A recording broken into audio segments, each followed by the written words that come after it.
মাদক নির্মূলে কঠোর অবস্থানে দিনরাত অভিযান, জনগণের সহায়তা কামনা প্রশাসনের। রায়পুর উপজেলায় মাদক নির্মূলে উপজেলা প্রশাসনের হুঙ্কার, কেউ ছাড় পাবে না। এরই ধারাবাহিকতায় আজ উপজেলার বিভিন্ন গুরুত্বপূর্ণ এলাকায় পরিচালিত হয় বিস্তৃত মাদক বিরোধী অভিযান ও মোবাইল কোর্ট। অভিযানকালে প্রশাসন স্থানীয়দের মাদক প্রতিরোধে সচেতন করে জানায়, স্কুল কলেজ পড়ুয়া শিক্ষার্থীরা যেন রাতের বেলায় অযথা বাইরে অবস্থান না করে সে বিষয়ে অভিভাবকদের সতর্ক দৃষ্টি রাখতে হবে। মাদকসহ গ্রেপ্তার, কারাদণ্ড ও অর্থদণ্ড। মোবাইল কোর্টের অভিযানে আটক করা হয় মোক সোহেল। ইয়াবা সেবনের সরঞ্জাম নিজ ঘরে সংরক্ষণ, নিজ বাড়িকে মাদক সেবনের স্থানে পরিণত করা।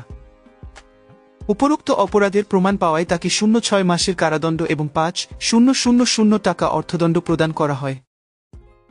উপজেলা প্রশাসন জনগণকে উদ্দেশ্য করে জানায়, রায়পুরকে মাদকমুক্ত রাখতে প্রশাসনের অভিযান অব্যাহত থাকবে। আপনাদের সহযোগিতা ও সুনির্দিষ্ট তথ্যই আমাদের শক্তি।